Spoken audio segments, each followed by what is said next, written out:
Here we go, on the road again with Big Kahuna. I actually have no particular place to go right now. Just want to drive around in my new car and talk to y'all, because I think there's a lot of things that need to be said. The president is debating with his national security advisors right now on whether to strike the Iranian enrichment facility in northwestern Iran with massive ordnance penetrators. They are 3,000-pound bunker buster bombs. It is believed they may take as many of 6 of these weapons, this ordnance, to fully obliterate the Iranian facility. That's how deep it is in the mountain. Now, President Trump has been attempting to negotiate with the Iranians for close to 3 months. And the Iranians will not budge on their enrichment plan or their plan to build nuclear bombs. Even the IAEA says that they were within days of having 1 bomb. And by the end of the year, they could have hundreds of them. Israel did their thing. We're not going to be going hand in glove with Israel. Trump has said all along they can't have nukes. And there comes a time when negotiations need to be turned into hard action. And negotiations fail. This is an instance where negotiations fail. And if you think that continued negotiation would help, I'd like to familiarize yourself with something called a history book. We all know Pearl Harbor. FDR did not want to involve himself in Europe or the Pacific, and was desperately trying to negotiate a way out of that.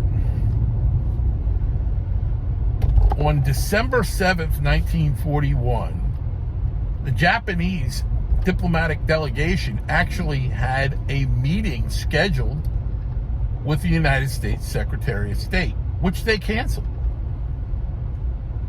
Later that day in Washington, in the morning in Hawaii, the Japanese bombed Pearl Harbor.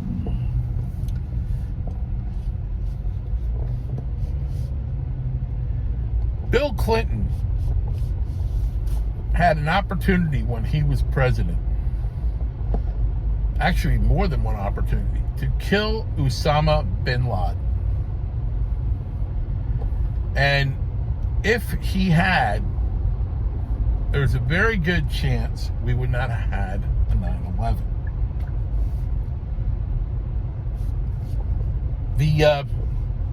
By failing to take out these facilities, Trump is risking a nuclear 9/11. And they're saying, now you're going to say, oh, well, they don't have ballistic missiles that will reach the United States. And that's true. Those ballistic missiles could reach Europe. Those ballistic missiles are not the issue, though. It is the nuke. Because there is more than one way to deliver a nuclear warhead. There are 1,800 cargo ships that enter the U.S. waters every day. And they don't even have to make it into harbor to be detonated and decimate.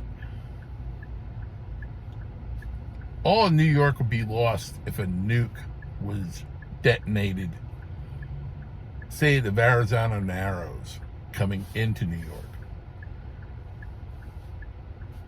You enter the port of, you don't even have to enter the port of Charleston to just completely wipe it out with a nuke.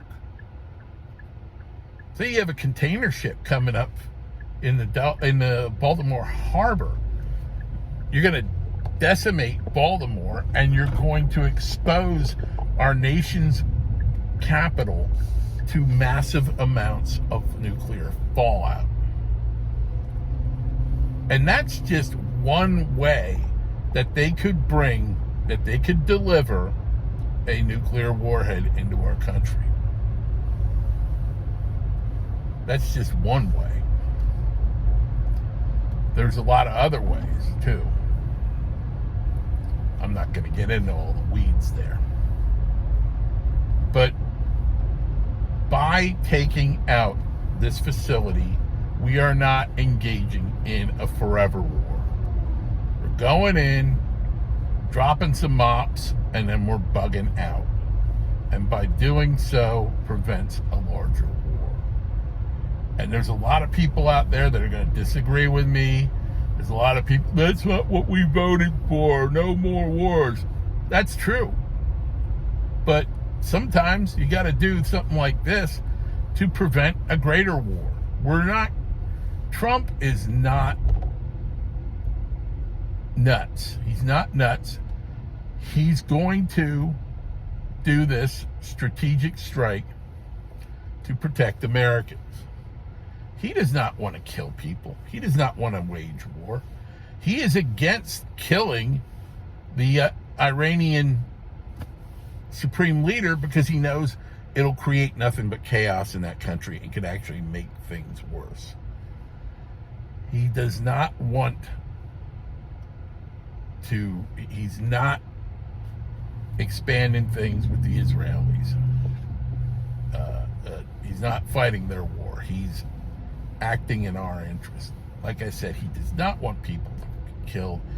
He's been saying that over and over again with both the negotiations with Iran and the negotiations with Hamas, which is essentially trying to negotiate with Iran.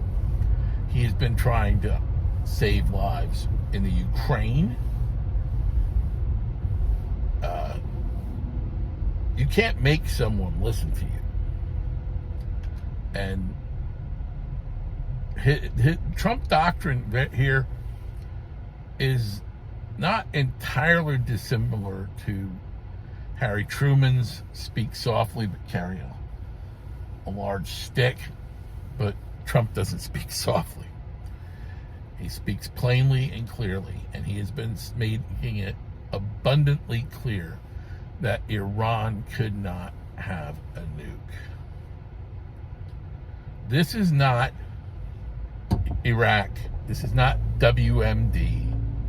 This is not us having boots on the ground. This is what it is, and it's legitimate, and we should support our president for it. And mark my words, after these attacks, after these airstrikes are done, we're not going to have a hand in this. We won't have a hand in this. It will consequently benefit many countries, not just our own. What happens if they don't attack us, but they attack NATO? We have an obligation under the NATO treaty to defend those countries. What if they get a nuke in Germany or the UK? You know, I know there's a lot of what ifs there. But you have to act on those. We have to act in this instance to protect our country. It's not a conspiracy theory. It's not globalism. Bush was a globalist. Both Bushes were globalists. And that's what engaged us into Iraq both times. Afghanistan had its legitimacy to a point. And when it lost that legitimacy, we should have gotten out. We should have gotten out long before Trump's first term. But the globalists surged. Obama surged. But yeah, we should have gotten out of Afghanistan long time ago. No more forever wars. Trump has promised that. But Trump has also took an oath to preserve and protect the United States of America. And he is acting in a manner that protects our country. We can't have another Pearl Harbor, another 9/11. And Trump is a strong president. And we will not have another Pearl Harbor, another 9/11. Thank you for listening. Stay safe. God bless.